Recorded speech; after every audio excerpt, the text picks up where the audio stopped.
Selasa, 9 Juli 2024. Judul, Lebih Banyak Lagi Pelayanan Sabat. Bacalah Markus 1 ayat 29-34.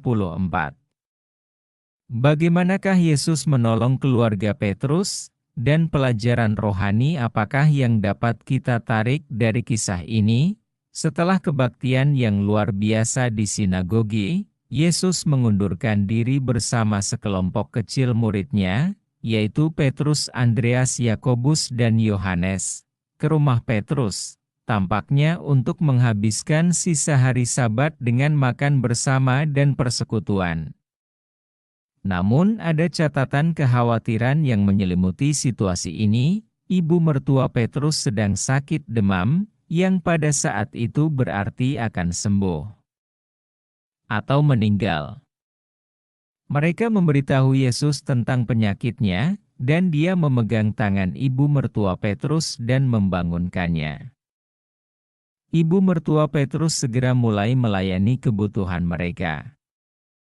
Sungguh sebuah teladan yang luar biasa mengenai prinsip bahwa mereka yang telah diselamatkan, disembuhkan oleh Yesus, akan melayani orang lain sebagai hasilnya. Di sepanjang Injil Markus, seringkali Yesus menyembuhkan dengan menyentuh orang yang sakit. Lihat Markus 1 ayat 41, Markus 5 ayat 41.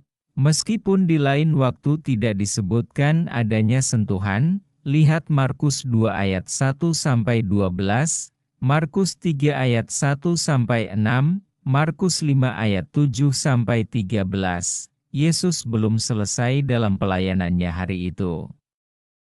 Setelah matahari terbenam, banyak orang datang ke rumah Petrus untuk disembuhkan. Tidak diragukan lagi setelah melihat apa yang terjadi di rumah ibadat pada hari itu atau setelah mendengarnya.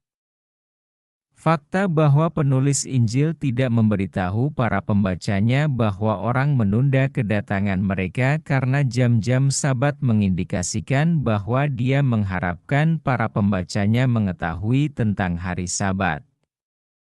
Corak Markus ini konsisten dengan para pembacanya sebagai pemelihara Sabat. Markus mengatakan bahwa seluruh penduduk kota berkumpul di depan pintu malam itu, Markus 1 ayat 33. Butuh beberapa waktu bagi Yesus untuk menolong semua orang tersebut. Jam demi jam mereka datang dan pergi, karena tidak ada seorang yang dapat mengetahui jika besok mereka masih akan mendapat tabib besar berada di antara mereka itu. Belum pernah penduduk Kapernaum mengalami hari yang seperti ini.